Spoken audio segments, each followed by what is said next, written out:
हार्दिक शुभकामनाएं एवं अभिनंदन। साइंस अड्डा एंड देश की पॉलिटी में आपका स्वागत है। आज बात करेंगे अपन आयोग के बारे में, कमीशन के बारे में बात करेंगे। भारत राष्ट्रीय तौर पे एंड देन राजकीय तौर पे। राजकीय तौर की बात ना करते हुए अभी मिक्स अप क्वेश्चन होंगे, राष्ट्रीय आयोग एंड राजकीय आयोग। बात करेंगे कमीशन की, संवैधानिक आयोग, गैर संवैधानिक आयोग। क्या मूलतः संविधान में कौन कौन से आयोग उल्लेखित है और गैर संवैधानिक में दो प्रकार के होते हैं, एक सांविधिक होता है और एक होता है कार्यकारिणी। जो किसी विधि के द्वारा बनने वाली निकाय आयोग को सांविधिक कहते हैं और कार्यकारिणी का मतलब होता है कार्यपालिका के आदेश के द्वारा, कार्यपालिका के आदेश के द्वारा बनने वाली निकाय को कार्यकारिणी आयोग कहते हैं। तो बात करेंगे आज आयोग के ही सारे क्वेश्चन हैं, उसमें से पहले क्वेश्चन की बात करेंगे।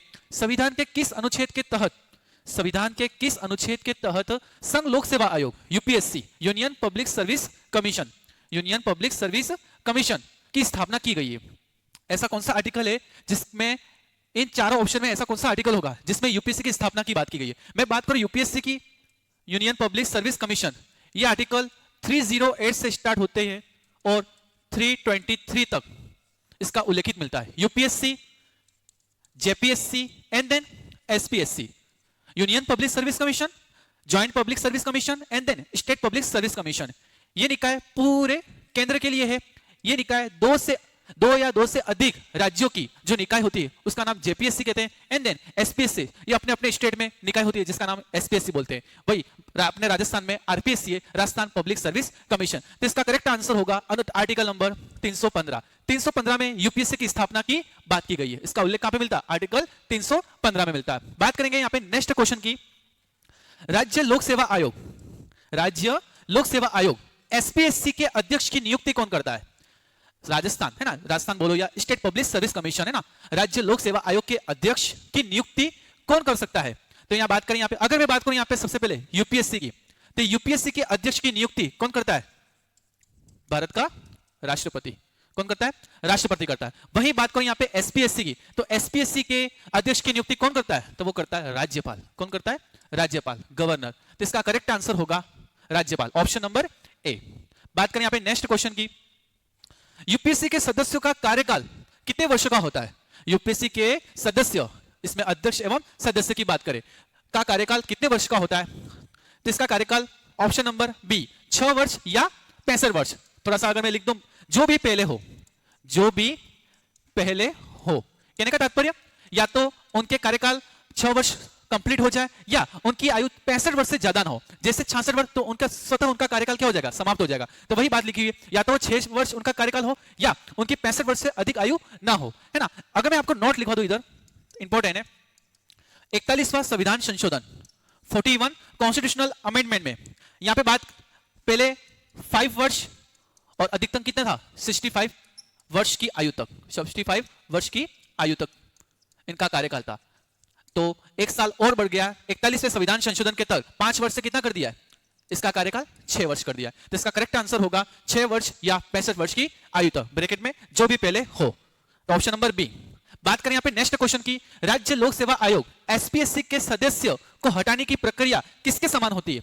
एसपीएससी के सदस्यों को हटाने की प्रक्रिया किसके समान होती है? तो यहां पे इसका करेक्ट आंसर होगा उच्च न्यायालय के न्यायाधीश के समान, मतलब हाईकोर्ट के जज के समान, हाईकोर्ट के न्यायाधीश के समान। अगर यही बात मैं अगर यूपीएससी की करूं, यूपीएससी के सदस्यों को हटाने की प्रक्रिया क्या होगी? तो इसका आंसर होगा सुप्रीम कोर्ट के न्यायाधीश के समान। क्या होगा? सुप्रीम कोर्ट के न्यायाधीश के समान। उसी प्रकार यहां पे बात करें, किसकी बात हो रही है? किसी राज्य की निकाय की बात हो रही है। एसपीएससी के सदस्य को हटाने की प्रक्रिया क्या हो सकती है? तो एसपीएससी के सदस्य को हटाने की प्रक्रिया उस राज्य के हाईकोर्ट के न्यायाधीश के समान होगी, और वही यूपीएससी के सदस्यों को कैसे? सुप्रीम कोर्ट के न्यायाधीश के समान। इसका करेक्ट आंसर होगा ऑप्शन नंबर बी। बात करें यहां पे नेक्स्ट क्वेश्चन की।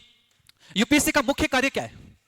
इस निकाय का एक्चुअल में देखा जाए तो प्रमुख कार्य क्या होगा? तो इसका प्रमुख कार्य है क्या?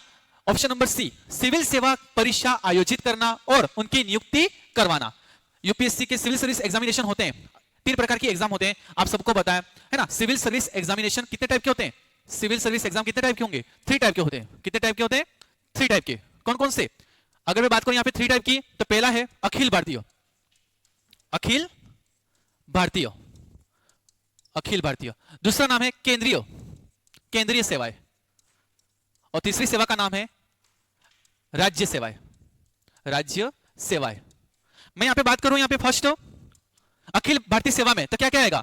आईएएस, आईपीएस एंड देन एक संविधान संशोधन अधिनियम के द्वारा, संसद के द्वारा IFOS इंडियन फॉरेस्ट सर्विस 1967 के द्वारा ये इसको क्या किया है, अखिल भारतीय में इसको क्या किया, उल्लेख किया। केंद्रीय सेवा में क्या आएगा, IFS इंडियन फॉरेन सर्विस, और राज्य सेवा में क्या आएगा, RPS, है ना, Rajasthan Administrative Service and then Rajasthan Police Service. तो 3 प्रकार के सिविल सर्विस के एग्जाम होते हैं और यूपीएससी का कार्य क्या है, सिविल सेवा परीक्षा का आयोजित करना एवं उनकी क्या करना, अपॉइंटेड करना, नियुक्ति करना। बात करें यहाँ पे तो करेक्ट आंसर क्या होगा, इसका आंसर होगा सी। बात करें यहाँ पे नेक्स्ट क्वेश्चन की, किस अनुच्छेद के तहत एसपीएससी को अपने काम के लिए राज्यपाल को रिपोर्ट देना आवश्यक है। किस अनुच्छेद के तहत यूपीएससी को अपने काम के लिए राज्यपाल को अपना रिपोर्ट, क्या बेटा बात करें यहाँ पे रिपोर्ट देना आवश्यक है। तो इसका करेक्ट आंसर होगा आर्टिकल नंबर 323 के तहत, आर्टिकल नंबर 323 के तहत राज्यपाल को रिपोर्ट, एक्चुअली बात करें यहाँ पे एसपीएससी किसको रिपोर्ट देता है, तो राज्यपाल को रिपोर्ट देता है अपने कार्य वगैरह। राज्यपाल अपनी रिपोर्ट किसको देता है, तो राज्यपाल अपनी रिपोर्ट देगा विधानमंडल को। किसको देगा, विधानमंडल को। यही बात अगर मैं यूपीएससी की करूं तो यूपीएससी अपनी रिपोर्ट किसको देता है, राष्ट्रपति को देता है। राष्ट्रपति अपनी रिपोर्ट किसको देगा, संसद को देगा। तो इसका करेक्ट आंसर होगा सी, अनुच्छेद 323 के तहत राज्यपाल एसपीएससी अपने रिपोर्ट किसको देता है, तो राज्यपाल को देता है, और राज्यपाल अपनी रिपोर्ट किसको देता है, तो विधानमंडल को देगा। नेक्स्ट क्वेश्चन की बात करो, राज्य लोक सेवा आयोग एसपीएससी की रिपोर्ट राज्यपाल को सौंपी जाती है। दूसरा यहाँ पे राज्यपाल यह रिपोर्ट राष्ट्रपति को भेजनी होती है। तो बताइए, ये एक कथन वाले क्वेश्चन है, स्टेटमेंट वाले क्वेश्चन है, और अक्सर बच्चे यही गलती करते हैं, कथन वाले क्वेश्चन में ही यहाँ पे अक्सर गलतियां होती है, क्योंकि क्वेश्चन बराबर रीड करते नहीं है और आंसर क्या करते हैं, हम जल्दबाजी में सारा क्वेश्चन गलत कर देते हैं। तो इसका करेक्ट आंसर क्या होगा, राज्य लोक सेवा आयोग एसपीएससी की रिपोर्ट राज्यपाल को सौंपी जाती है। अभी पहले क्वेश्चन में यही बात की थी कि SPSC state Public Service commission अपनी रिपोर्ट किसको देता है, राज्यपाल को देता है। पर यहाँ पे नेक्स्ट कथन में क्या बोला है, राज्यपाल यह रिपोर्ट राष्ट्रपति को भेजनी होती है। तो ये दूसरा कथन क्या होगा, गलत होगा।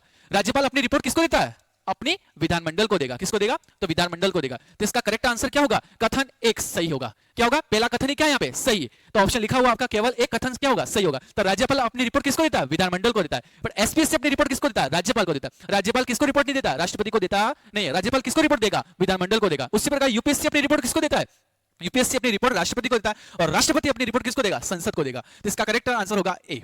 बात करें यहाँ पे नेक्स्ट क्वेश्चन की, यूपीएससी के अध्यक्ष को केवल राष्ट्रपति हटा सकते हैं। पहला कथन क्या है, यूपीएससी के अध्यक्ष को केवल राष्ट्रपति हटा सकते हैं। राज्य लोक सेवा आयोग के अध्यक्ष को संसद द्वारा हटाया जाता है। तो इसमें कथन कौन सा सही होगा, इसमें कथन पे ओनली फॉर कौन सा होगा, ए होगा। कथन केवल एक सही है कि यूपीएससी के अध्यक्ष को हटाने की हटा कौन सकता, ओनली फॉर राष्ट्रपति हटा सकता है, सुप्रीम कोर्ट के जांच की प्रक्रिया के बाद। तो करेक्ट आंसर क्या होगा, ए, केवल कथन। दूसरा कथन यहाँ पे क्या है, गलत है। राज्य लोक सेवा आयोग के अध्यक्ष को संसद द्वारा हटाया नहीं जाता। तो किसके द्वारा हटाया जाता है, ये भी किसके द्वारा हटाया जाता है, राष्ट्रपति के द्वारा हटाया जाता है। ठीक है, बात करें यहाँ पे नेक्स्ट क्वेश्चन की, राजस्थान लोक सेवा आयोग के बारे में निम्नलिखित में से कौन सा कथन सही है। नीचे दिए गए कूट में सही उत्तर का चयन कीजिए। राजस्थान लोक सेवा आयोग अध्यादेश 20 अगस्त 1949 को प्रभाव में आया। ठीक है, ये प्रॉपर किसकी बात हो रही है, ये आरपीएससी निकाय की बात हो रही है कि राजस्थान पब्लिक सर्विस कमीशन किससे प्रभाव में आया। तो पहला कथन क्या है, राजस्थान लोक सेवा आयोग अध्यादेश 20 अगस्त 1949 को प्रभाव में आया। इसके बाद नेक्स्ट, राजस्थान लोक सेवा आयोग की स्थापना 22 दिसंबर 1949 को हुई। ये बेटा अध्यादेश किसने जारी किया, तो सवाई मानसिंह के, राज प्रमुख सवाई मानसिंह के द्वारा। और राजस्थान लोक सेवा आयोग की स्थापना 22 दिसंबर 1949 ये सरकार के गजट पत्र में क्या हुआ, प्रकाशित हुआ। जयपुर, जोधपुर, बीकानेर में लोक सेवा 16 अगस्त 1949 को क्या कर दिया, समाप्त कर दिया। इसकी जगह पे कहां पे बेटा इसको शिफ्ट कर दिया, इसको कर दिया अजमेर। कौन सी अजमेर में, कहां पे, तो गुगरा घाटी में। कहां पे, गुगरा घाटी में, अजमेर की गुगरा घाटी में क्या किया, आरपीएससी को क्या किया, यहाँ पे शिफ्ट किया गया। आज वर्तमान में अजमेर में ये निकाय है। तो इसका करेक्ट आंसर क्या होगा, इसमें ऑप्शन तीनों क्या है, सही है, ए बी सी तीनों सही होंगे। क्या सही होंगे, राजस्थान लोक सेवा आयोग अध्यादेश 20 अगस्त 1949 द्वारा सवाई राज प्रमुख सवाई मानसिंह के द्वारा क्या होता है, यहाँ पे जारी होता, मानसिंह, सवाई मानसिंह। ठीक है, दूसरा कथन क्या है, राजस्थान लोक सेवा आयोग की स्थापना 22 दिसंबर 1949 को हुई थी। ये भी बात सही है। जयपुर, जोधपुर और बीकानेर में लोक सेवा आयोग 16 अगस्त 1949 को क्या कर दिया, समाप्त कर दिया। और शिफ्ट कहां पे कर दिया था, अजमेर कर दिया था। कहां पे, तो गुगरा घाटी पे। तो ऑप्शन नंबर क्या होगा यहाँ पे, कि तीनों कथन यहाँ पे क्या होंगे, सही होंगे, ए बी और सी। बात करें यहाँ पे नेक्स्ट क्वेश्चन की, यूपीएससी सदस्यों का कार्यकाल कितना होता है। तो वही बात आ गई, तो यूपीएससी के सदस्यों का कार्यकाल कितना होता है, 6 वर्ष या 65 वर्ष की आयु तक। यहाँ पे ब्रैकेट में लिख देंगे जो भी पहले हो। तो करेक्ट आंसर हो जाएगा इसका ऑप्शन नंबर ए। इसी के साथ पॉलिटी के क्वेश्चन समाप्त होते हैं। आप देश की पॉलिटी में जोड़ सकते हो। ऐसे ही आपके पीवाई के क्वेश्चन सोल्व आउट होंगे। Thank you so much, have a nice day.